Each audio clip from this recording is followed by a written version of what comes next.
Los invitamos a tomar ubicación. Les recordamos que la Feria del Libro observa los protocolos sanitarios de cuidados contra el COVID-19, es por eso que alentamos el uso de tapabocas. Les recordamos que en esta edición 2022 todas las actividades están circunscritas a una duración máxima de 1 hora.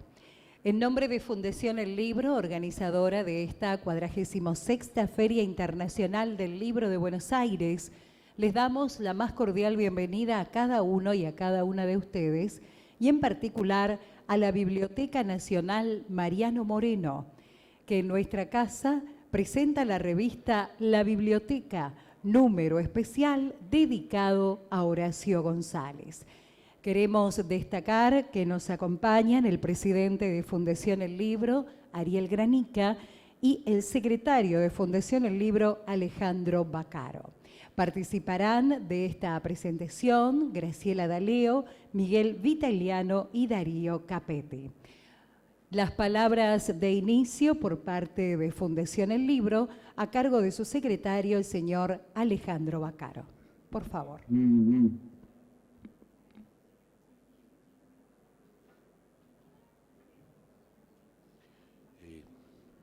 Bueno, buenas tardes a todos y a todas. Con nuestro presidente de la Fundación El Libro, Ariel Granica, y en el medio de un sinfín de actividades que tenemos por esta feria que nos ha desbordado afortunadamente desde todo punto de vista, de público, en fin, de todos aquellos índices que medimos, están todos realmente extraordinariamente para arriba. Y con Ariel no queríamos dejar de estar presentes en este justo homenaje a nuestro querido Horacio González. Tampoco podemos soslayar un hecho que ocurrió hace algunos años. Ustedes saben que en el 2019 Horacio González había sido elegido por los consejeros de la Fundación El Libro para ser el orador inaugural de nuestra Feria del Libro del 2019. Desafortunadamente, y por un acto de censura que ejerció el entonces gobierno de Mauricio Macri, en este caso a través de su secretario de Cultura, Pablo Abeluto, impidió que Horacio esté presente en la inauguración de esa feria. Nosotros hicimos un mea culpa como institución de esa actitud que nos obligó a cambiar el orador. Después la vida se llevó a Horacio y no pudo estar presente en este 2022. No queremos ahondar en este tema, todos saben más o menos lo que pasó, pero sí queremos tenerlo presente para que no vuelva a ocurrir, para que nunca más un acto de censura esté presente en esta feria, que es la fiesta de los libros, de las distintas opiniones, de la pluralidad desde todo punto de vista, religiosa, política, institucional, como se la mire. Así que eso tiene que, bueno, como muchas veces decimos, ¿no? Tiene que estar en nuestra memoria. Así que celebramos que se lo recuerde Horacio, porque es sin duda un acto de estricto merecimiento. Muchas gracias. Muchas gracias, Alejandro.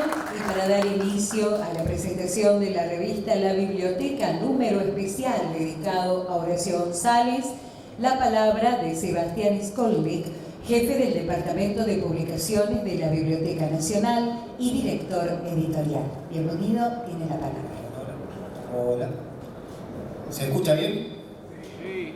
Bueno, estamos acá finalmente. Agradezco que todos hayan venido. No es fácil venir a la feria, no es fácil entrar a la feria, no es fácil hacer las colas en la feria y no es fácil convivir pacíficamente con todos los elementos heterogéneos que nos presenta la feria. Estamos presentando la Biblioteca Nacional. Después de 7 años volvió a la Feria del Libro.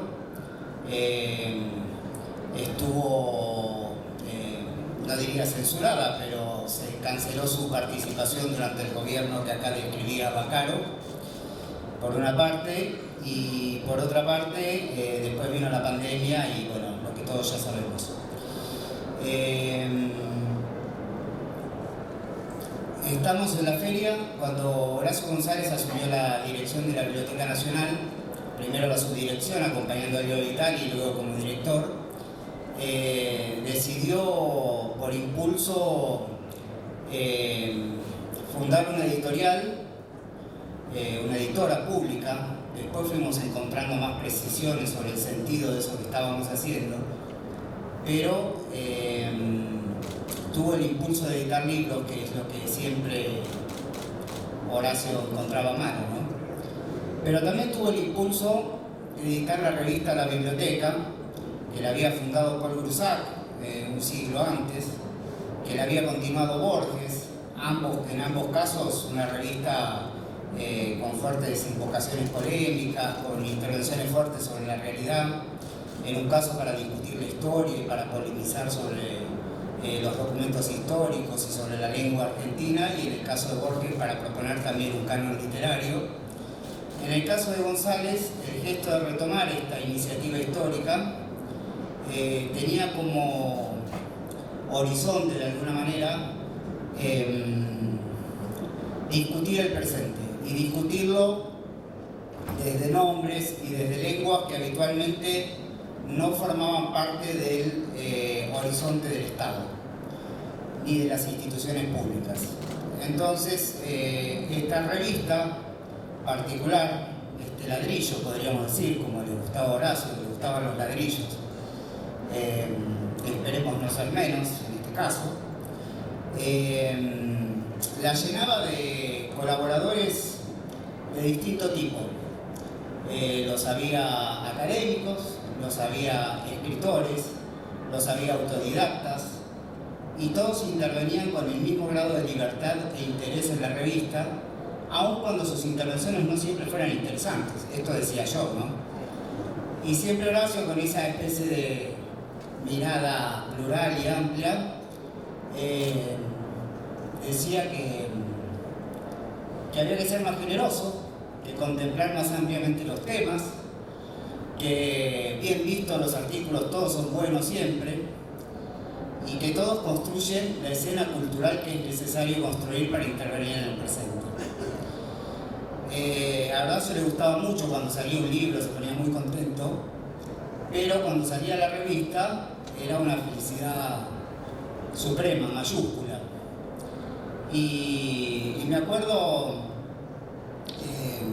algunos fines de semana nos quedábamos trabajando de noche, cerrando la revista para poder llegar a tiempo a las presentaciones, y en uno de esos volúmenes salientes de Clorindo Testa del edificio de la biblioteca poníamos todo por secciones las hojas, ¿no? Todas ordenadas para corregirlas, para cotejarlas, y se aparecía como a las 10 de la noche a revolver todos los papeles.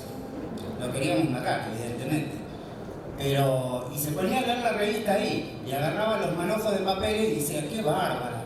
Es la mejor revista de Argentina. Bueno, no tanto, qué sé yo. Sí, es la mejor, fíjate esto.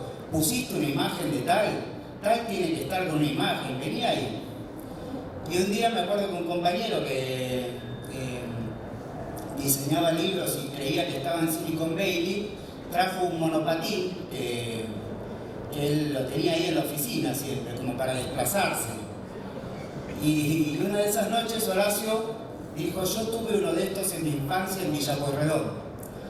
Y agarró el monopatín y se puso a andar por los pasillos de la biblioteca, con el temor mío de que fuera filmado por las cámaras de seguridad y que hubiese un titular del diario La Nación que dijera: grave, director de la Biblioteca Nacional desplazándose en monopatín por la Biblioteca Nacional, que afortunadamente no sucedió. Pero cuento estas escenas porque si no las contamos entre amigos y amigas, entre compañeros y compañeras, son escenas que no van a estar en ningún lado. Y creo que tienen que ser recordadas de alguna manera, no como un simple anecdotario, sino porque explican el fondo del cual surgían todas estas iniciativas que caracterizaron la gestión de Horacio González. Sin ese fondo sería muy difícil explicar toda esa vitalidad que hubo en la biblioteca esos años, vitalidad que la traía también de la universidad, cuando en sus pasillos, en sus bares, en sus rincones, hacía lo mismo que después fue a hacer a la biblioteca, ¿no? Y bueno, y cuando Horacio cayó internado, veníamos teniendo un intercambio porque quería sacar una revista, cuando no, y me acuerdo que yo le había mandado un mail con la propuesta el mismo día que a él lo internaron, y bueno, fue un mail que quedó como trunco, ¿no? Sin responder. Y ahí es donde, bueno, cuando sucedió lo que ya sabemos que sucedió, le propuse a Juan Sasturain la posibilidad de reorientar la revista y bueno, que la revista refundada por Horacio tuviese la difícil tarea de recordar a Horacio, ¿no? Y bueno, por supuesto que dijo que sí. Y me gustaría mencionar sencillamente algunas cosas, o decir unas cositas muy breves, porque creo que hay bastante trabajo todavía acá en esta reunión. Por un lado, destacar la gratuidad con la que la gente que escribió en esta revista, no solo la que escribió, se puso a trabajar en este proyecto. Es muy conmovedor ver cómo todo el mundo lo tomó con una seriedad muy grande y como un desafío personal muy grande, ¿no? Poder escribir algo a la altura del legado de Horacio, ¿no? Y nos propusimos, en lugar de recordarlo a Horacio por las miles de razones que habría que recordarlo a partir de sus libros, de sus textos, de las cosas que escribió, de lo que sabemos que escribió, porque bueno, ya todos saben que la obra de Horacio no tiene fin. Se ramifica por todos lados, hay charlas dadas en un rincón remoto del país o afuera del país también, algún articulito en un semanario barrial ignoto semanario barrial de algún lugar de la Argentina.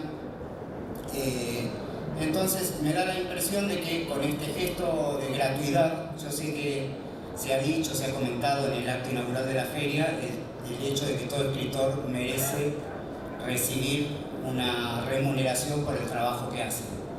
Pero me da la impresión de que la participación gratuita y desinteresada en este número tiene algo de intento de reconstruir esa comunidad que Horacio siempre proponía como escena inicial de cualquier acto cultural.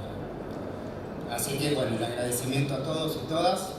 También quisiera decir que esta Feria del Libro, cuando uno la ve terminándose de armar, es una especie de ciudad en ebullición, donde el trabajo de la gente que participa en ella queda soslayado. En esta feria, bueno, los días que se arma la feria, hay constructores, hay obreros, hay gente que pone la alfombra, gente que limpia, todo tipo es una división social del trabajo real, es un lugar donde ocurren muchas cosas que no están vistas cuando uno asiste a la feria así nomás. Y así como eso sucede, también pasa con la editorial de la Biblioteca Nacional, con los libros. Por lo tanto, quería agradecer muy fuertemente a las compañeras y los compañeros que trabajan en la editorial de la Biblioteca Nacional y a todos los compañeros y compañeras de la biblioteca, a los que colaboran, a los que ayudan, a los que están ahí, a los que no obstaculizan, que ya no es poco decir, en el Estado, y expresar mi gratitud máxima con eso. También quería mencionar a dos personas que están acá escondidas, pero que son muy relevantes para esto, que son Eduardo Rinesi y María Pía López.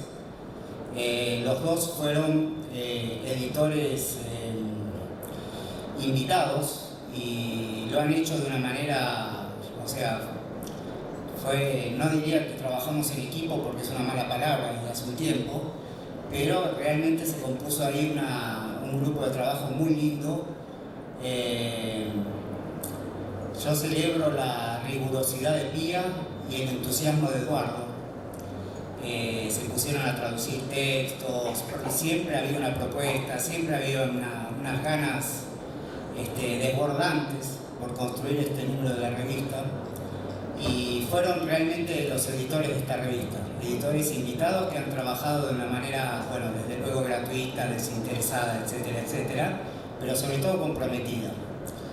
Y quería mencionar a Liliana, que no pudo venir porque, bueno, estaba descompuesta, tuvo un malestar estomacal y no pudo llegar, pero mando un saludo a todos.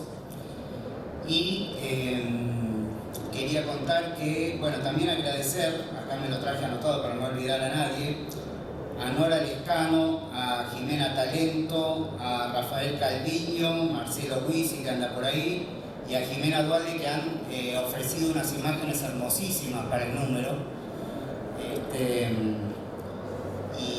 Y también a Daniel Santoro, que nos ha prestado la pintura Teoría y Praxis en el bar, está Luis Guzmán, que, bueno, ha ilustrado una poesía que ha escrito el director de la Biblioteca Nacional dedicado a Horacio. Bueno, están acá, de los 4 expositores que iba a haber, tenemos a 2. Cristian Ferrer, bueno, está atravesando un momento de salud delicado, se está reponiendo muy favorablemente de un padecimiento fuerte que tuvo hace ya 1 año y algo, creo, casi,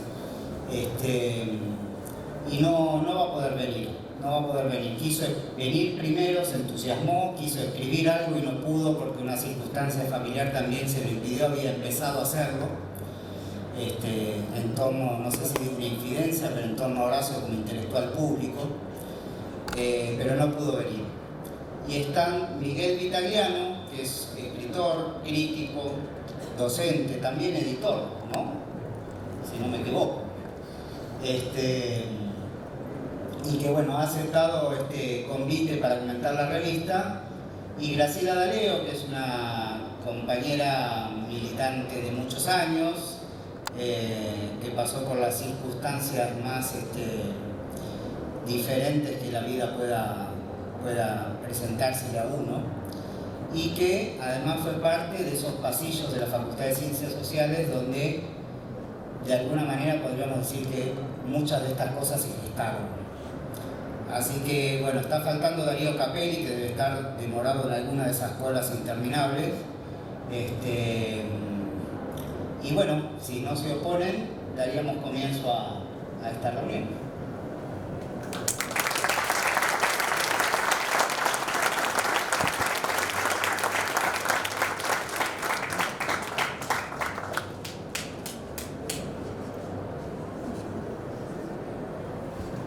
Bueno, buenas tardes.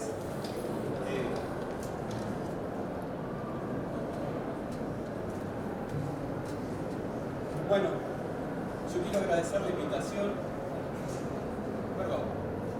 Quiero agradecer la invitación,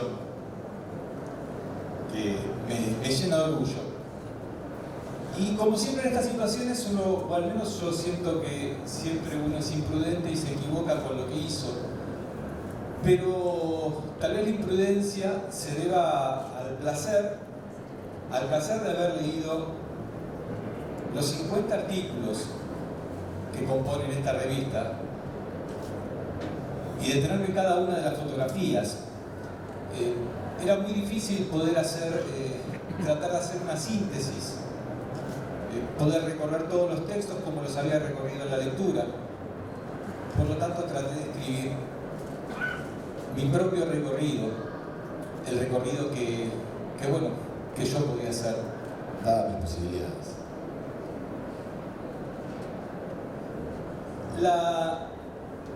La impresión que tuve en un primer momento y que mantuve hasta ahora, y que seguramente mantendré, es que estamos ante las lecturas completas.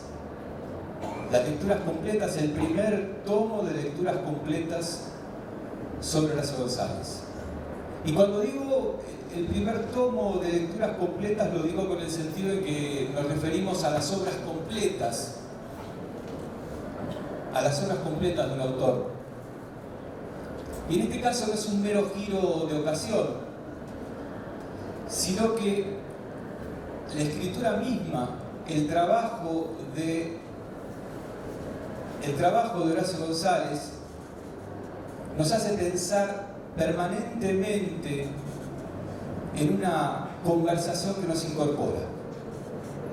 Por lo tanto, escribí el texto pensando, si no son de González también estos textos, que hablan sobre cada uno de sus textos. Todas son lecturas sobre González y también todos son escritos de Horacio González.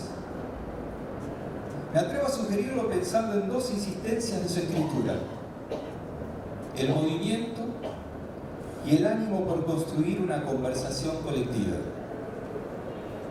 Porque la escritura de González nunca se queda quieta, por eso se nos impone desmesurada y la representamos barroca. Pero esos son efectos del movimiento, de su atención al cambio de la materia viva, los cuerpos y los escritos. Un cambio heterogéneo como toda metamorfosis, como escribe en La Crisálida. Y esa insistencia por el movimiento está animada por la búsqueda de lograr una conversación colectiva, como podríamos ver en un breve ensayo de 1987, recopilado por María Pía y Guillermo Corr en La Palabra Empeñada. El texto se llama La mitad de un echarpe. Allí González se enfrentaba a la nostalgia de las voces que se preguntaban qué quedaba de la revolución. Y respondía que la revolución es siempre lo que queda, lo que existe. Y contaba un episodio de la vida de Louise Michel, la militante de la Comuna de París que luego del fracaso de 1871 fue deportada y recluida junto a sus compañeras y compañeros sobrevivientes en una colonia francesa de la Polinesia. Allí se hizo anarquista y unos años después no dudó en apoyar una sublevación canaca contra el orden colonial. Y cuando un joven del lugar se acercó a despedirse porque iba a unirse a la revuelta, Michel no dudó en tomar el echarpe, la banda roja de la comuna que forzadamente escondía entre sus cosas, y le dio una mitad. En ese acto, lo que quedaba de la revolución se multiplicaba en otra. No hay un solo modo de la escritura en González. Esa misma insistencia por el movimiento y por la búsqueda está en sus clases, en su trabajo en la Biblioteca Nacional, como reconocemos en la veintena de fotografías incluidas en el número. Todas son maneras diferentes de escribir los mismos problemas. Es sobre un asunto persistente: el discurso público argentino, al que González define como si señalara con un dedo la tormenta que lo cubre todo, cuando dice: llamo discurso público argentino a todos los textos escritos de carácter documental o ficcional, expresados de modo epistolar u oral, vinculados a múltiples tradiciones retóricas que forman parte de la memoria lectora y auditiva de la nación. No hay una fuera posible para esa tormenta que completa el cielo. Solo el punto de decisión del dedo que la señala. No hay microscopio, ni prismático, ni cualquier otro instrumento que no esté debajo de esa tormenta que interrumpe la impertinencia de ese dedo. En ese punto de decisión se hace la escritura de González. Como decía Barthes en su clásico estudio, la escritura es el punto de decisión entre dos líneas que son ajenas a la voluntad. Una línea vertical, que es la lengua de la historia propia, íntima y sanguínea. Y una línea horizontal, que es la lengua de la tradición a la que se pertenece. Lo que un escritor decide es el punto de intersección entre una y otra. Y ese punto, ese dedo en la tormenta, es la escritura. Y eso no es nada más y nada menos lo que un escritor, decía Barthes, puede elegir. Y no es poco. porque cuanto más incline ese punto de cruce hacia la verticalidad de la lengua íntima, hará que la escritura se decida solitaria. Y cuanto más se vuelque hacia la horizontalidad de la lengua, de la tradición, la escritura se decidirá consonante con todo lo ya escrito. La decisión conlleva el valor de un riesgo. Inclinarse hacia la intimidad solitaria, experimental, o hacia la seguridad de lo ya escrito por la tradición irrepetible. La escritura de González es política desde el momento de su constitución, desde que el dedo señala la tormenta. Ni busca amparo en la tradición, ni tampoco se aparta de ella. Lo que hace es invertir la orientación de los ejes. Los textos del discurso público ocupan el espacio de la lengua privada, y la lengua privada se decide experimentalmente social. Por eso puede asegurar en uno de sus libros fundamentales, Restos Pampeanos, que no va en busca de metáforas, sino de la literalidad de lo que los restos dicen y han pensado, porque la metáfora es siempre decisión de una voz individual y la literalidad se ambiciona social. La escritura de González no solo es política por los efectos de su extensión, que no decide cuántos serán los lectores, cómo será leído, sino por la manera en la que decide concebirla. No sorprende entonces que sea una escritura que encuentre resistencia desde formas textuales codificadas como las dominantes en los papers universitarios, ni sorprende tampoco que González se decida por la forma abierta del ensayo, un asunto que aborda Gisela Catanzaro rigurosamente en su artículo. Pero, ¿cómo es ese pensar que se hace ensayo? O para decirlo de otro modo, ¿qué es lo que hace con la discursividad social que llama el discurso público argentino? ¿Qué es lo que lee e interpreta en La tormenta? Restos textuales, diría Nicolás Rosa. Pero esos restos difieren su carácter en consonancia con la política de la escritura. María Pía López destaca la diferencia entre restos y reliquias. Como objeto sagrado, la reliquia exige ser observada siempre en una identidad consigo misma. Su significación no puede ser cambiada en tanto es objeto de culto. El resto contiene una potencia diferente. Es un objeto de uso que se ofrece a ser interpretado. No tiene una dirección única. Se hace parte del camino al que se le invita a transitar.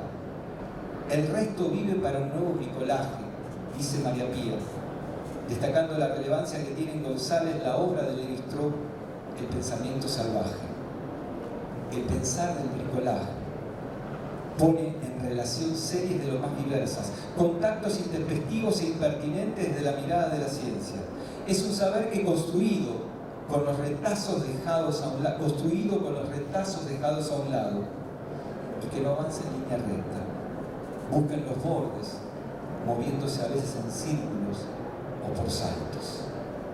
Ese modo de interpretar conlleva colisiones con los archivos nacionales. Porque ahí, donde el archivo se impone como forma cerrada de una nación, la lectura de los restos lo interpela, como demuestra Alejandro Kaufman en su lectura de La lengua del ultraje.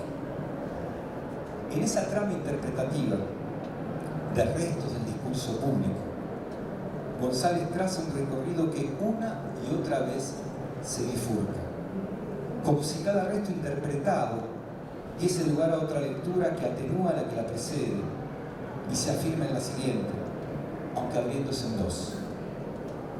Es una escritura que se resiste a teñir de reliquia el pensamiento propio y que se refiere como un nuevo resto. ¿Acaso se abiertan allí los senderos borgianos que se bifurcan, o las redes discursivas de Michel Serres con sus encuentros nodales, constructores de conocimiento? Tengo para mí, sin embargo, que ese modo tan propio de una decisión vital que encuentro definida en el texto de despedida de Mariana Gainze y Ezequiel Ipar, publicado en Anfibio, cuando dice: Horacio González nunca dejaba que el pensamiento, ni el propio ni el de los otros, se reconciliara con su propio pensamiento.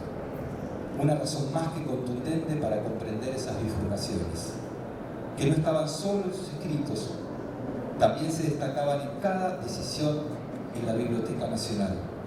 Nunca la biblioteca estuvo tan abierta a las voces más dispares. Y en su tarea docente, Federico Galende trata en su artículo el modo de ser de sus clases que vivió siendo estudiante. Dice, terminada la clase, quedaban flotando en el aire volutas de pensamiento. Estaban formadas por ideas que parecían sorprendentes entre sí por el inesperado encaje. Y destaca, pero Horacio no retenía nunca las hipótesis centrales, sino apenas la más escurridiza de sentimientos situados que habían llevado a que esas teorías existieran. También Sergio Raimondi enfoca ese asunto en otras clases. Las reunidas en el volumen Genealogía, Trabajo y Violencia en la Historia Argentina, y le otorga un sentido. Una clase no era para González el espacio para dar cuenta de un saber, sino la oportunidad de elaborarlo y ponerlo a prueba.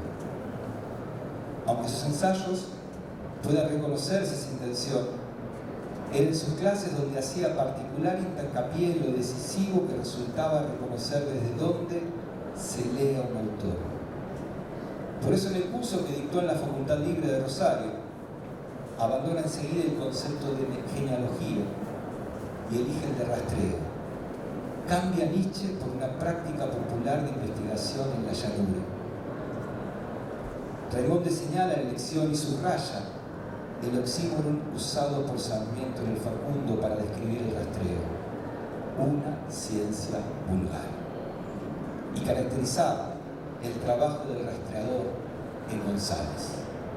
El rastreador se ocupa en mostrar que no hay escena, imagen o conceptos que no estén ya tramados por otras muy anteriores y a veces alejadas del foco inicial. Por eso mismo podría verse en las conexiones interpretativas de González, que ponen en relación restos de series discursivas distantes y en apariencia sin vínculo entre sí. Es lo que hace en Genealogía, como también en Restos Pampeanos, en Borges, Los Pueblos Bárbaros, en Lengua del Ultraje. Pero incluso en Las Aguas Fuertes, el arte de viajar en taxi. Los modos del bricolaje definen los ensayos de Horacio González, rastreador de restos que conforman el discurso público argentino. Y Restos Pampeanos del 99 no solo es una obra fundamental, sino que condensa, a mi entender, el giro que definirá en sus escritos posteriores. Nicolás Rosa escribe en una de sus últimas investigaciones, Historias del ensayo argentino, que ese libro es el tratado más elocuente sobre el ensayo nacional, es decir, la definición de lo nacional desde todas las vertientes, y asegura que a partir de entonces el ensayo argentino será otra cosa. Esas palabras, que hoy podemos leer también en el número de la biblioteca que nos convoca, fueron escritas 20 años atrás, cuando no solo el tiempo, sino también las posibilidades se vislumbraban muy distintas. ¿Cómo entender la época en la que se vive? ¿Cómo vislumbrar lo que será entre las cosas que se nos imponen a nuestro alrededor? El ensayo de Guillermo Con hace suyo ese problema al abordar el peronismo fuera de las fuentes, de 2008. Un texto que González escribió, como destaca Con, en el fragor del kirchnerismo y en el que recorre décadas que atravesamos como una condena a la impotencia política. Y sin embargo, también dice Con, Horacio consigue darle un nuevo interés a ese tiempo que sentimos haber padecido y que recordábamos como años de sinsabores eternos. ¿De qué depende ese cambio? Y se responde que se trata de un modo de pensar una época, y comparte como evidencia un fragmento de fotocopias anilladas del 97. Allí González define que pensar una época no es reproducir el sentido de los signos que se imponen centrales, sino justamente invertirlos, sin que eso implique alterar la atmósfera cultural que los impregna. De esa manera, decía González, una época es entonces metamorfosis, un suspenso de lo que se va tornando su contrario. Es decir, lo que se impone como algo clausurado desde el lenguaje desde el lenguaje se abre para dar lugar a otras relaciones posibles. No es un consuelo retórico, es dejar caer la venda de los ojos para volver a mirar, leer, interpretar.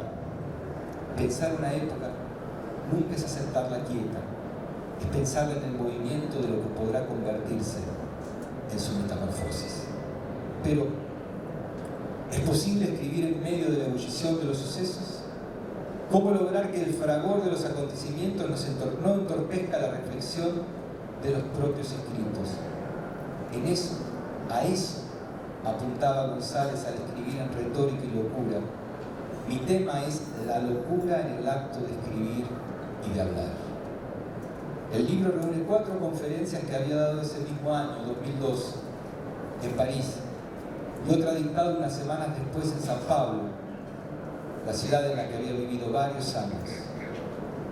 Para sus intervenciones transatlánticas elige revisitar restos conocidos y aclimatarlos a los oídos del auditorio, pero sosteniendo la estridencia que haga vibrar la reflexión, entre cruzar a Ramos Mejía con Cruzat, a Echeverría con Lerú, pero a Macedonio Fernández con Hobbes y a José Ingenieros con Sartre.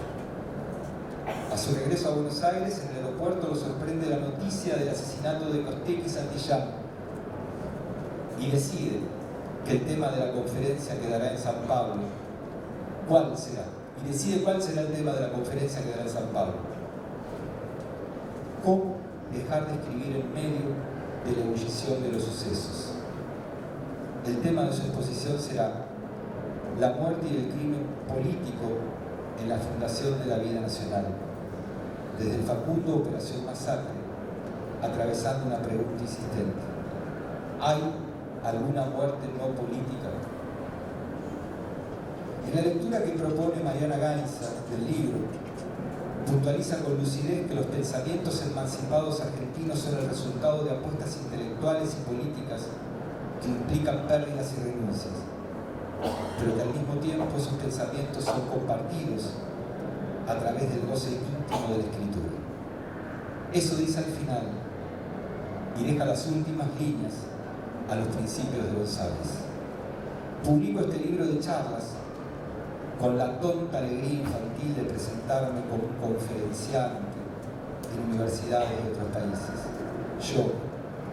Yo que soy un ciudadano del Británico, del Parque de Sam, y ya porteño viejo.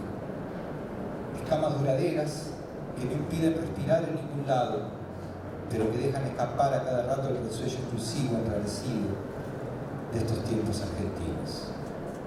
Cada una de las lecturas sobre los textos de González se hacen parte de la escritura de González. Lo digo con el sentido, y acaso no sea más que un imprudente desliz, de que es una escritura que busca habitarse en el otro, que en su voracidad alsaciana construye una comedia en la que todos, incluido el propio González, somos restos y rastreadores. En las cartas que Eduardo Brunner le escribe a González en 2001, comentándole su lectura de la Crisálida, Metamorfosis y Dialéctica, se entrelazan las conmociones de esos días al pensar una época y algunos signos que se intuyen en la metamorfosis en movimiento. ¿Quién es el rastreador y quién el resto? Cuando Brunner escribe esa primera carta el 30 de diciembre de 2001, querido Horacio, termino de leer la Crisálida, todavía bajo el sacudón, ¿cómo llamarlo?, cósmico, que el 11 de septiembre pasado hizo volar por los aires las ideológicas ilusiones sin porvenir en un mundo globalizado o en un fukuyamesco fin de la historia.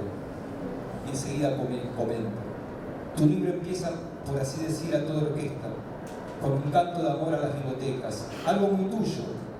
No me extrañaría que algún día te toque dirigir uno. En la segunda carta, fechado el 31 de diciembre de 2001, Brunner le cuenta que mientras espera la hora para la cena de fin de año se puso a ordenar unos libros y se topó con la Crisálida. Y dice: no pude menos que recordar el intercambio epistolar que tuvimos hace unos 3 meses.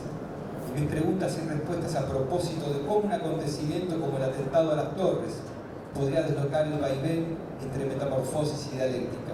Y bien, entre ayer y anteayer tuvimos nuestro propio acontecimiento. No es comparable al de New York, al de Nueva York. Evidentemente son dimensiones y lógicas políticas muy diversas, pero no puedo evitar hacerme preguntas semejantes. Si Darwin Crisálidas hubo, de allí no salió volando el lepidóptero, sin un helicóptero perdiéndose la noche. Y después de insistir en su visión sobre el acontecimiento, le propone un juego de ficción apocalíptica. Imaginar un futuro próximo en que se desatara en el mundo una peste producto de la mutación larvática de algún virus o bacteria. ¿Cómo considerarlo?, le pregunto. ¿Sería metamorfosis o dialéctica? ¿Quién es el rastreador y quién es el resto? Vuelvo sobre mi desliz. La escritura de Horacio González, tal vez, podamos verla como un echarpe que se reparte para ser el mismo y otro a la vez.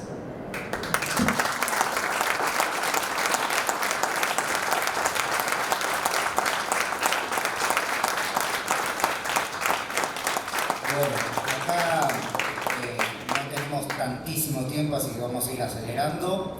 Acá Darío Capelli llegó tarde y vino sin anteojos, así que le paso inmediatamente la palabra. Es,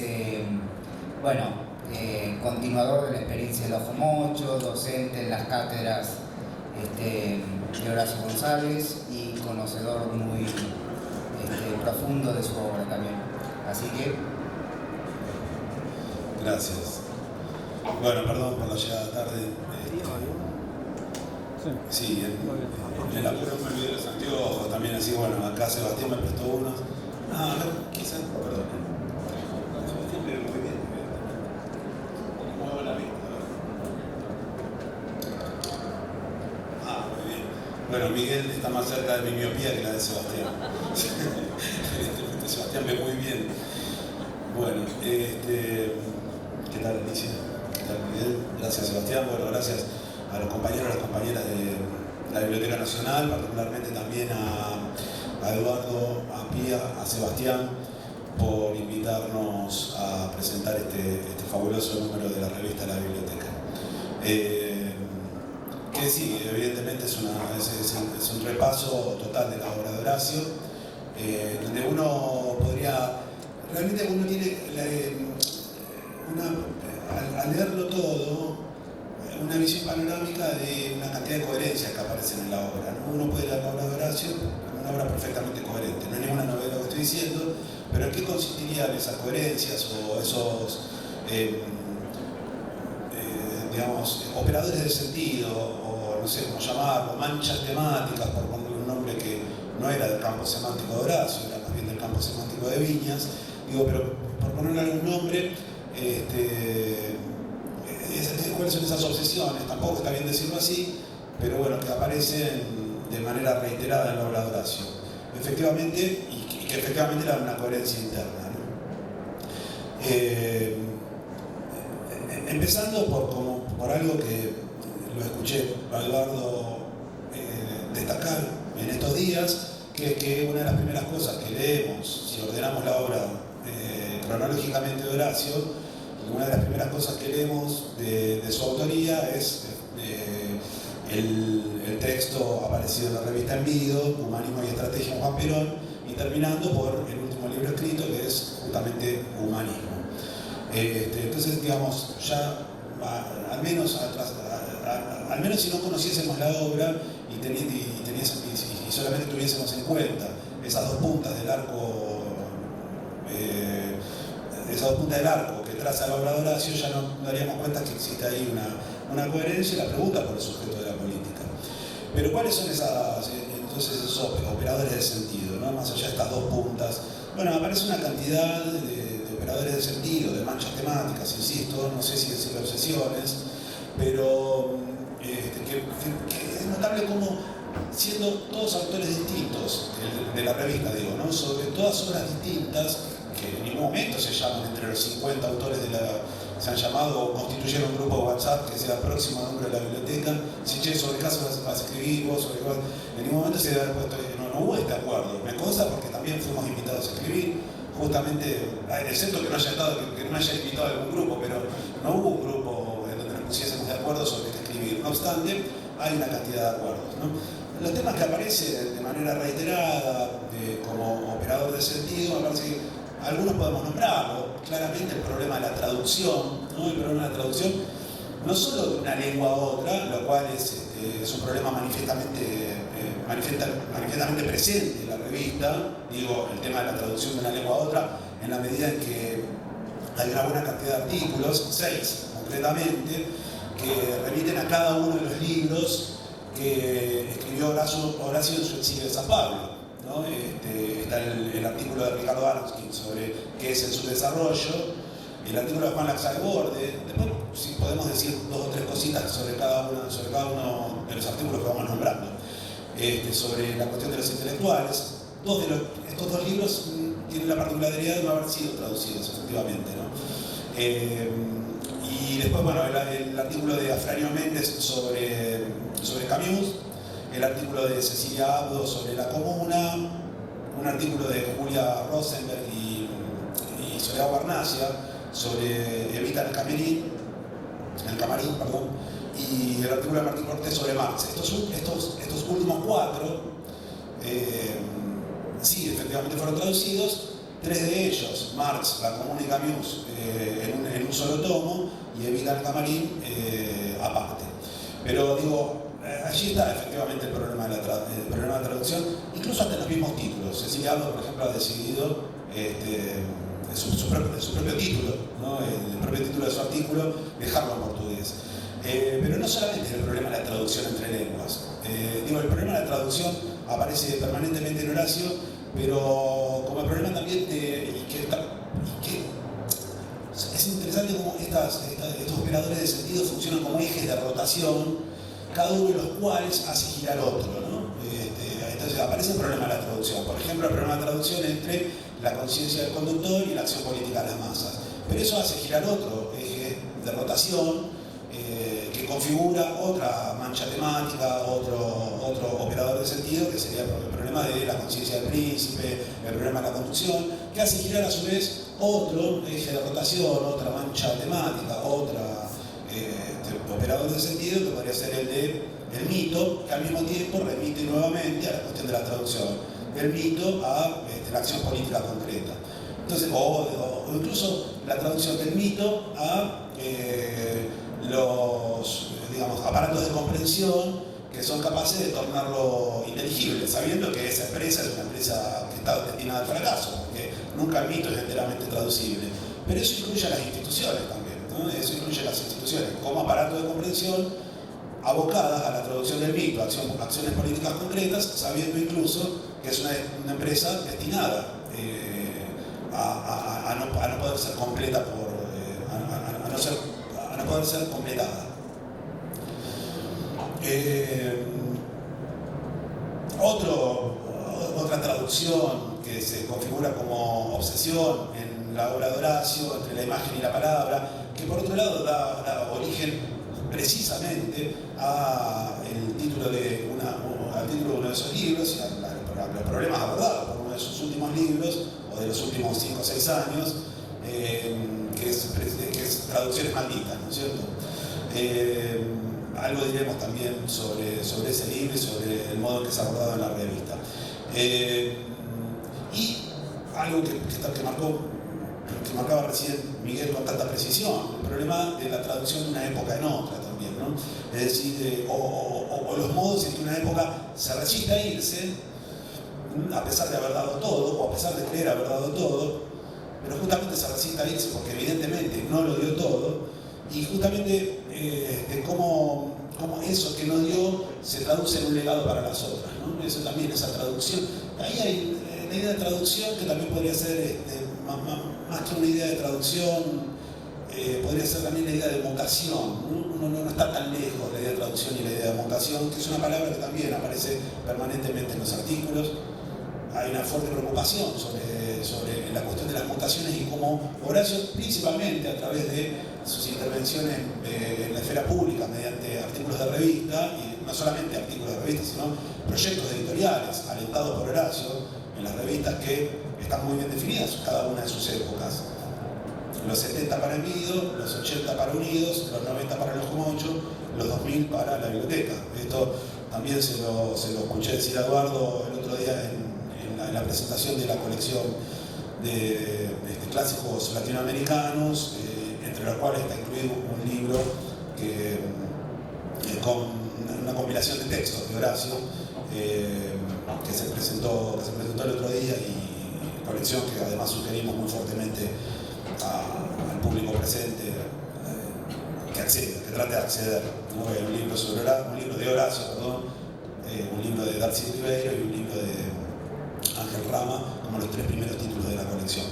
Pero bueno, en esa presentación Eduardo hacía esta cronología de las revistas y me parece que es absolutamente claro en el modo que además define las formas de intervención de Horacio sobre lo real, sobre la esfera de la discusión pública, y también preocupado por las mutaciones que cada una de esas épocas, por eso decía traducciones, pero también mutaciones, ¿no?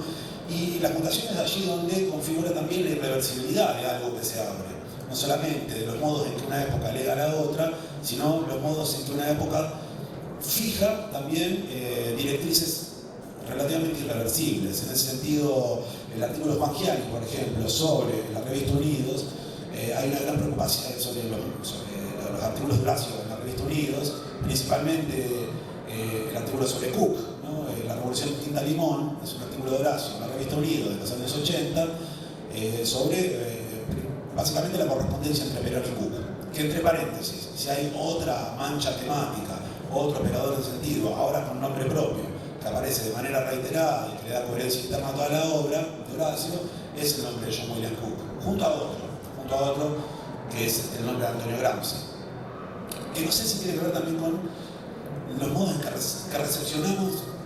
Horacio odiaría que hablemos de las teorías de la recepción, ¿no? De los modos en que recepcionamos un texto, nos obligaría a que pensemos por la propia.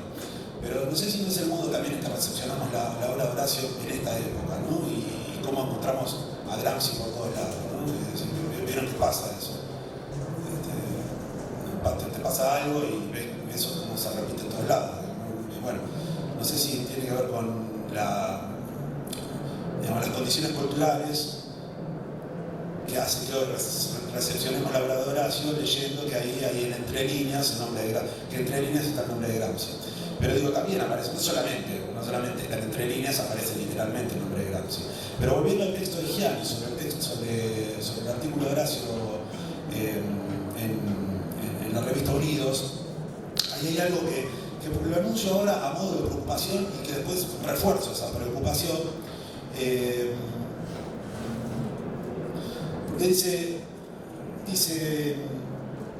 Juan Gianni, ¿no? Se habla del fracaso del ethos conquista, se habla del fracaso del ethos conquista, que, insisto, es un nombre que aparece mucho. Un fracaso del ethos conquista, dice Gianni, como preparación impensada del auge efímero, pero nada irrelevante, de las cautas exploraciones republicanas del alfonsinismo, ¿no? Horacio, según Gianni, me parece que ahí está interesante. ¿Es eso lo que escribe Horacio o es eso lo que escribe Gianni respecto a Horacio, ¿no? Sobre el fracaso del ethos conquista en un contexto de cautas exploraciones, pero nada irrelevantes, republicanas en épocas de alfonsinismo. Lo anoto como preocupación, lo guardo un cachito en el freezer, después volvemos un toque sobre esto. Otro de los nombres propios, como recién les decía, es el nombre de Cook. El nombre de Gramsci. El nombre de Gramsci aparece también como otro de los primeros escritos de Horacio, junto al de Humanismo y Estrategia en Juan Perón, otro del mismo año, 1971, en la revista Envido, no en la revista Envido, sino como prólogo de una combinación de textos de Gramsci, aparece este texto que ahora podemos sí leer, a pesar de que a veces se nos dificultaba, había pasajes de mano en mano del texto, pero sobre todo porque Horacio tenía algún reparo respecto de leer o no ese texto. Ahora sí podemos leer en esta compilación que les decía que se presentó el otro día, que es para nosotros Antonio Gramsci, ¿no? Para nosotros Antonio Gramsci, esta lectura de Antonio Gramsci en clave de voluntad nacional popular, digamos. Esto aparece en el primer artículo.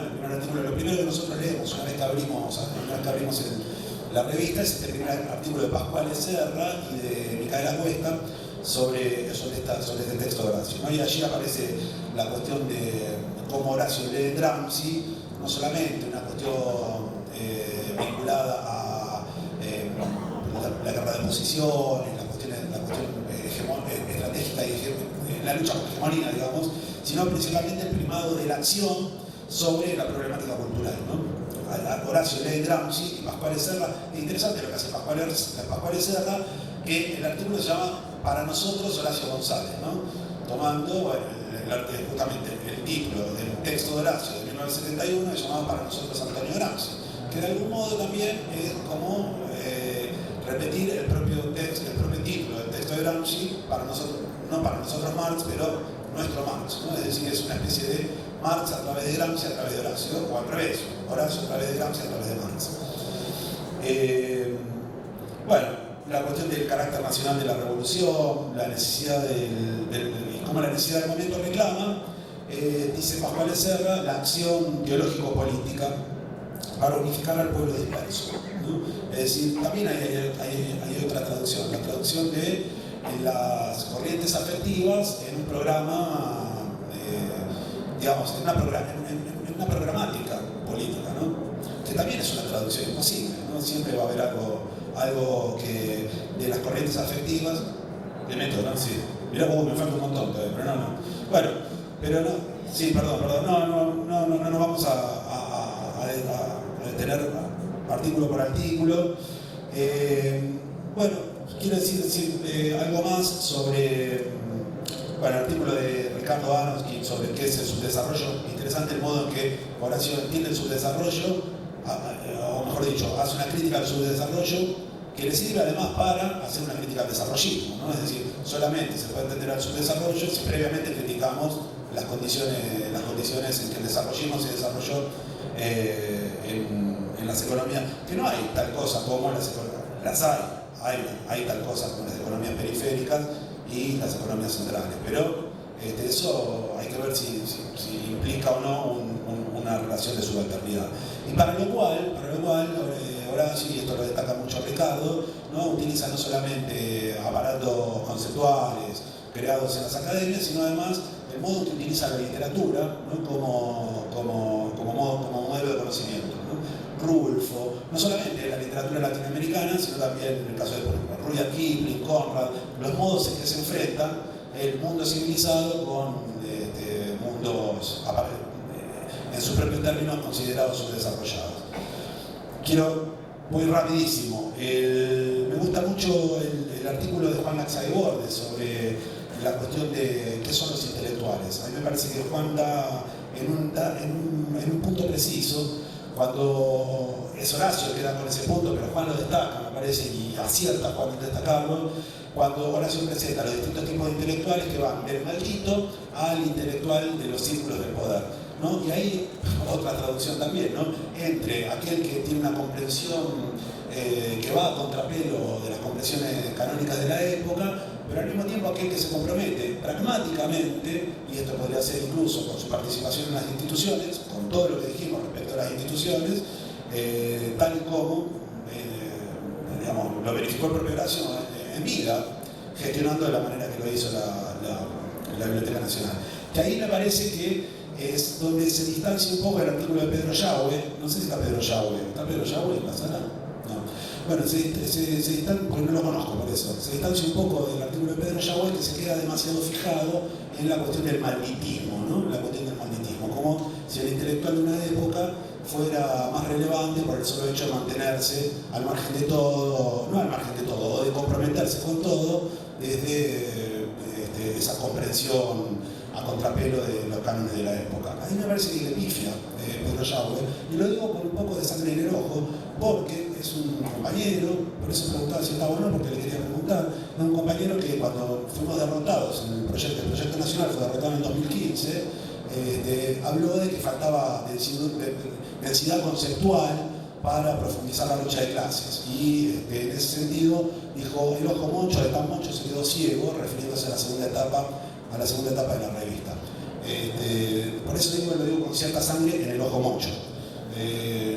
Porque, digamos, yo considero que la segunda etapa de la revista, no lo digo porque sea parte del grupo editorial, pero me parece que no se ajusta a esa caracterización, y me parece que tiene que ver también con el modo erróneo de leer, que los intelectuales simplemente se deben mantener en el lugar del maldito y no comprometerse con los círculos de poder, incluso, que lo hace perfectamente Gramsciano en este sentido, tal y como Horacio plantea en esos tipos intelectuales que van, insisto, del maldito al intelectual del círculo de poder. Lo último, me quedan muchas cosas, el artículo de Julia Rosenberg y Soledad Barnacia sobre Evita en el camarín, me parece que es muy, quiero decir esto, resulta muy interesante el modo en que las compañeras comprenden el momento en el que el libro además es traducido al castellano, y es en una de estas salas, recuerdo que se presentó en el año 2019, que coincide con lo que había sucedido, con otro suceso editorial que había sucedido muy poquitos días antes, o estaba sucediendo en esos momentos, que era lo que ellas dicen es la razón de mi vida de nuestra época, que es sinceramente de Cristina Fernández de Kirchner.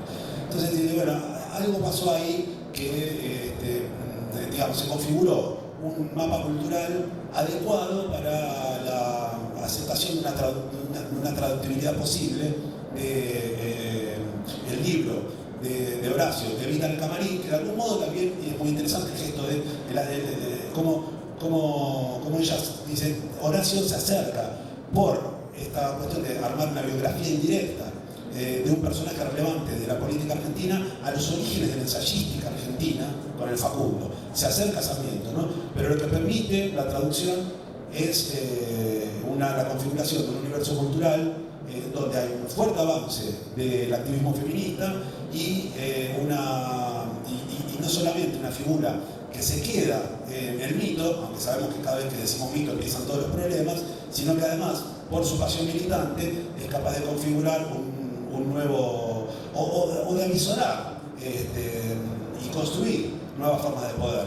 Por supuesto que tendremos que discutir si las nuevas formas de poder fueron efectivas, no fueron efectivas, en qué estado estamos hoy. Y a propósito de esto, y digo lo último, una anécdota que sucedió en esta misma feria el martes pasado, presentación del Ojo Mocho.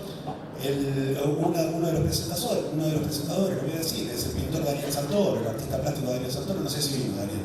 Bueno, pero digo, ya puso en cuestión que el peronismo tenga que seguir siendo el hecho maldito del país burgués. Dijo, tenemos que olvidarnos de esa página del peronismo, es hora de dar la vuelta a la página de Cook.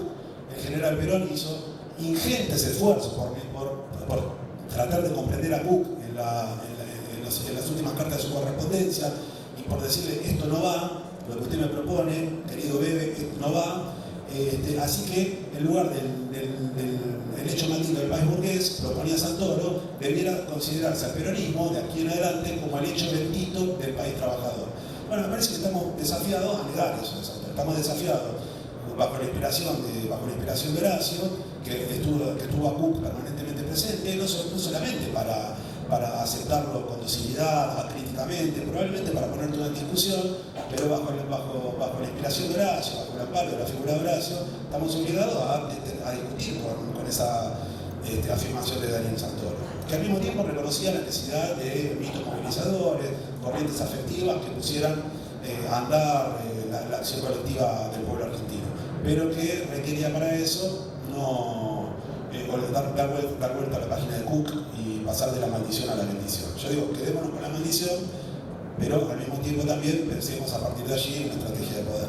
Bueno, en fin, muchas cosas que nos han quedado en el tintero, pero esto es lo que quería decirles. Bueno, muchas gracias Darío. Estamos mal de tiempo. Los que accedimos a John William Cook a través de los textos de Horacio González y la palabra de González nos sentimos un poco desafiados y bien vale el desafío, digamos.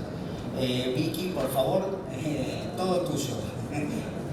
Hola, quiero aclarar, buenas tardes a todos y a todas, quiero aclarar que fue pedido mío hablar al final, precisamente porque estaba convencida que los compañeros que me precedían en la mesa iban a hablar de la revista. del contenido y de los textos que incluye la revista, así que yo elegí hacer mi intervención desde otra perspectiva. Lo pensé como un viaje en tren en el que me bajaba en distintas estaciones gonzalianas, que no eran estrictamente sus textos, sino mi memoria y lo que yo conocí, cómo conocí a Horacio. Como sé que en cualquier momento nos van a desalojar, voy a algunas estaciones de las que había anotado, no me voy a bajar en esas, simplemente voy a mencionar que mi primera estación tenía que ver con los primeros años 70, cuando empecé a escuchar hablar de Horacio González en la Facultad de Filosofía y Letras, cursando la carrera de Sociología. Y de ese momento recuerdo tres cosas. Él era docente de las cátedras nacionales, escribía en la revista Envido, dio esa materia estrambótica e inigualable en la Facultad de Ciencias Económicas, digamos que llegó a tener 10.000 alumnos en su primer cuatrimestre del año 74, y el último punto, que es donde yo me había quedado fechada, que es que Horacio González se había ido con la JP Lealtad, con la Juventud Peronista Lealtad, en 1974. ¿Por qué comento este último detalle? Porque mi segunda estación en la que me bajo en Horacio González tiene que ver con mi objeción a saber que un compañero, Alejandro Montalbán, en el año 1990, cuando yo intentaba por tercera vez continuar la carrera de Sociología, como yo estaba ausente del país, me había inscrito en la materia que precisamente daba Horacio González. Cuando volví de viaje y me dijo Alejandro que me había anotado el pensamiento social latinoamericano y que esa materia la daba Horacio González, yo dije, pero ese se fue con la lealtad. Encima, agregaba que poco antes el mismo Alejandro me había comentado que en otra materia que daban Horacio con Alcira Argumedo hacían algo que se llamaba capoeira, que yo no tenía ni la más mínima idea de qué era, pero no me parecía sumamente académico. Así que empecé a cursar esa materia con bastante desconfianza, y es sobre eso, quizás sobre la estación sobre la que me voy a fijar un poco más, y además para cumplir con el cometido de hacer mención a uno de los trabajos de la revista, que es la revista El Ojo Mocho. Entonces les decía que yo había retomado la carrera no porque tuviera expectativas profesionales, sino más bien porque con tantas líneas de mi vida inconclusas quería terminar algo de lo que había empezado, y porque buscaba un carril organizador de mis estudios, lecturas, que dieran, diría, un marco teórico e histórico a las experiencias vividas y a las que vendrían. Así que empecé la cursada más para no perder el cuatrimestre que por expectativa entusiasta. El programa me desconcertó totalmente. Apenas 2 páginas que presentaban al cuerpo docente: Horacio González, Eduardo Rinesi, Alicia Zaina, Federico Galende, a cargo, y esto era lo que introducía la materia, así se definía: artesanías literarias de agitación. Dedicaremos este cuatrimestre a la investigación de las dimensiones artesanales, materiales, teóricas y textuales que llevan a la producción de una revista de crítica cultural y política. Examinaremos legados y tradiciones ideológicas y las condiciones actuales de presentación de las ideologías periodísticas. Confrontaremos las nociones de narración histórica, de argumento teórico, y estamos dispuestos a sacar esa revista. Después venía un esquema de las dimensiones que se presentarían en cada clase: sala de redacción, problemas del legado, sonorización teórica. Después venía una brevísima bibliografía que, para quienes vemos lo que son los programas actuales y los largos listados de bibliografía que se incluyen en esos programas, sigue resultándome sorprendente. Uno, también venía renglones sobre procedimientos y activismos, la biografía esta que les decía, generalmente denominada general, y otra denominada especial. Y después las pautas de cómo lograr lo propuesto en ese programa, que era el 60 por 70. 60 líneas por 70 espacios. Y decía, el aula sería la sala de redacción, a la vez que ámbito de clases teóricas. Los parciales serían los trabajos que los estudiantes haríamos. Y en el transcurso de ese propósito descubriremos una identidad. Eso era el planteo de esta materia, pensamiento social latinoamericano. Confieso que me resultaba una cursada rara, digamos, que en algunas cosas se parecía a las que habíamos cursado en el 72, 73, en nada a la primera que cursé en el año 66, gran que me llevó mi tiempo, digamos, seguir la carrera. pero en nada se parecía a las pocas materias que yo había retomado cuando retomé la cursada en el 87. En el libro del ruso Skolnik, acá presente, Nada que esperar, que leí en estos días, encontré una imagen clara de aquello a lo que asistía a fines del 90. El ruso habla de asociacionismo salvaje, con el que Horacio González encontraba relaciones insospechadas entre las cosas. Así eran las clases. Años después le dije a Horacio que yo no entendía ni la mitad de las cosas que él expresaba. Tampoco entendía mucho de los otros docentes, pero que me provocaba algo más valioso, al menos para mí, una sensación física que todavía hoy la sigo teniendo. Sentía que en mi cabeza, como si fuera el interior de un reloj de esos antiguos a cuerda, los engranajes se ponían en movimiento. Como trabajaba de día, usaba de noche, así que mientras viajaba hasta Sarandí, mis rueditas seguían girando. No puso buena cara cuando le dije eso, que para mí era como una gran alabanza, y creo que a Horacio, pero a él no le gustó mucho. Pero para mí, probaba cuánto le debía de mi posibilidad de seguir pensando, preguntándome, preguntando y haciendo. Vuelvo al libro del ruso. Él dice, escuchar una charla suya era como emprender un viaje por destinos impensados, a cuyo término no recordabas bien exactamente lo sucedido. El ruso lo escribe 30 años después, pero era prácticamente lo mismo que yo sentía en esos viajes desde Marcelo T. hasta Sarandí. Una aventura fue esa materia, en el espacio 310. Había que plasmar aquellos escritos 60 por 70 y ponerle un nombre que surgiría del voto secreto de los estudiantes. Escribimos papelitos que entregamos doblados. Al momento del escrutinio, él lo fue leyendo. No recuerdo ninguna de las propuestas, solo el nombre definitivo, El Ojo Mocho. Hay una referencia en la revista que dice que si lo sugirió Eduardo, si fue idea de Federico Galende, en realidad para los estudiantes, entre nosotros comentábamos que el proponente era el propio Horacio y que el resultado estaba decidido de antemano, pero les aseguro que no recurrimos a la justicia electoral para impugnar ese resultado. Empezamos a escribir nuestros parciales que abrochamos. Fueron los tres primeros números del Ojo Mocho. Yo solo entregué el primero, porque avatares políticos judiciales me forzaron al nuevo exilio Uruguay.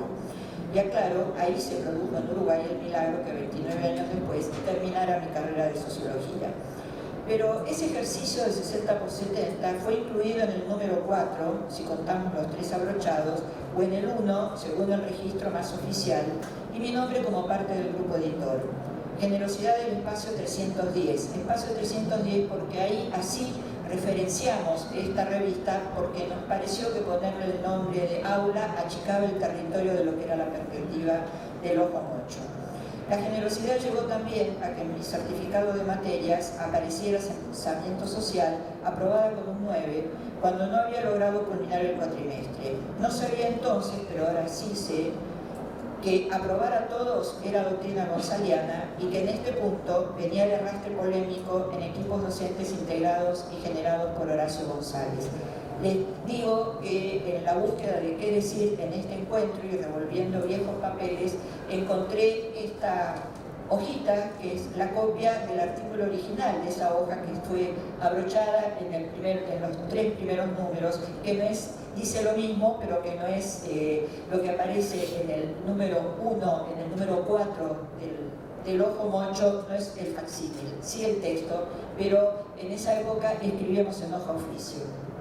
La tercera estación, se las menciono rápidamente, es en Uruguay. Horacio fue varias veces a dar charlas a Uruguay, a la facultad, a la carrera de sociología, y yo como estudiante volví a escucharlo ahí y confieso que veía las caras de sorpresa también de los estudiantes uruguayos y uruguayas frente a este modo, estos viajes casi lisérgicos, como dice el ruso Skolnik, que eran las charlas de Horacio.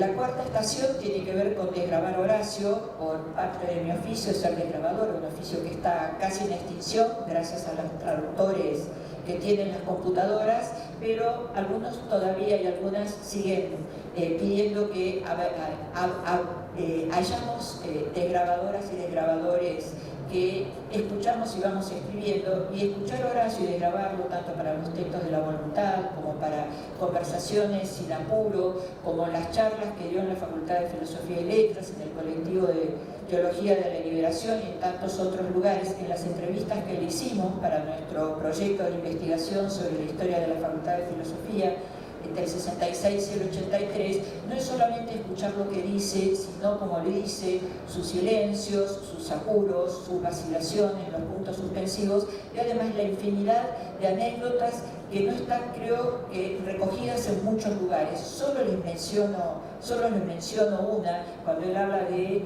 la carrera de Sociología de la Facultad de la década del 60, nos contaba que en una cursada se dio una situación como muy particular, que es una huelga que se le hizo a Gino Germani, porque Gino Germani había mandado traducir a Ray Mills. Entonces los estudiantes cuestionaban que se hubiera mandado traducir a este escritor norteamericano. Y reflexionaba Horacio. Dice, fue una huelga por razones epistemológicas. Dice, una huelga que por ninguna otra razón que por disconformidad con la orientación que vista hoy estaría más a la izquierda que todas las que se dan. Esta es otra de las estaciones de Horacio. Horacio siguió hasta el final dando clases. Esa era una de sus líneas de armador colectivo. Uno de sus jóvenes estudiantes, Franco, lo retrata. Dice, el profesor que hablaba mucho pero siempre escuchaba, y si escuchaba te invitaba a provocar, le molestaba lo obvio, eso que le encanta hacerte repetir a tanto docente. Por eso, decía Franco, me lo imaginaba yo escribiendo contra la muerte, curándose para escribir, escribiendo para curarse, escribiendo para vivir, viviendo para escribir, para decir, para encontrar las palabras con las cuales decir, porque no se puede no decir, porque no se puede no escribir hasta que no haya más remedio que leer todo lo que ya se escribió. Esa es para mí la mayor lección del maestro González. Quería mencionar esto porque es una mirada de las nuevas generaciones a este hombre, a este compañero, a este profesor tan absolutamente total, diría yo, que tantos y tantas pudimos disfrutar como docente, como compañero, como amigo, como militante. Cuando lo veía durante sus años en la biblioteca, siempre digo, se me ensanchaba el corazón, por lo que fue la biblioteca en ese tiempo, por la comunidad que percibía que había generado. Era, como dice Liliana, un armador, pero no individual, un armador colectivo, no solo en las facultades, en la comuna del Puerto San Martín, en las revistas que organizó. Horacio era un juntador de personas, de ideas y de delirios de sus propios deseos. Digo que se me ensanchaba el corazón porque siempre me da miedo que los compañeros que pasan a ocupar cargos en el Estado se la crean. Él nunca dejó de ser quien era, un ser político que asumía desafíos y riesgos. No se creía el gran funcionario, aunque sé que sus compañeros y compañeras de trabajo, y por lo que fue la biblioteca, que fue un gran funcionario, sí corresponde esa palabra. Solía encontrarlo al subir la escalera de las Heras para ir hacia la biblioteca con su pullover bordó, escote en B lleno de pelotitas. No se vestía de Armani. Nunca le rehuyó al conflicto, era cualquier cosa menos obsecuente. Su cabeza analítica, con esa mezcla de intelectual y militante y muchacho de barrio. Su origen es ese, y de ahí llegó a filósofo, sociólogo, con esa cabeza crítica que nos ayudó tanto a tantos a pensar y a ser.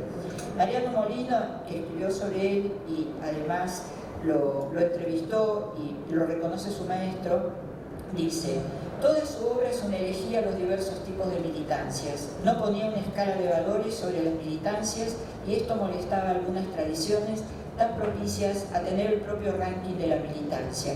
Pensé y extracté este párrafo para introducir esto último que quiero compartir con ustedes. Cuando Horacio murió, pensando en él, volví a aquel ejercicio de 60 por 70, que enhebraba algunos de los hilos que iba desmadejando al volver del espacio 310. Escribí entonces: el militante político es aquel que al interrogarse sobre el pasado y el presente, también sobre el futuro, somete las respuestas que encuentra y construye desde una práctica conmocionante al juicio de la historia, no solo a la que de dentro de 50 años, sino a la presente. Y más aún, aquel que hace de esa búsqueda con otros, los invita a involucrarse y suma. En aquel momento no lo escribía pensando en Horacio González, a quien recién estaba conociendo como ese profesor al que poco le entendía, pero que mucho me ponía a funcionar, pero al releerlo pensé que me gustaría cerrar esta intervención con aquella vieja reflexión del año 90 que siento que se actualiza a la memoria de Horacio.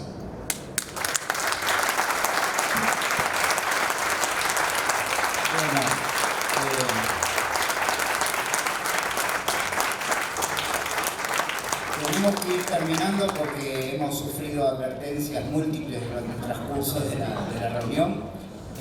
Agradezco también a Ezequiel Martínez que nos cedió esta sala, que nos han permitido extendernos un poco en el tiempo. Y bueno, va a quedar mucho tiempo para seguir pensando la obra de Horacio y nos volveremos a encontrar seguramente en muchos lugares. Así que un abrazo para todos y gracias por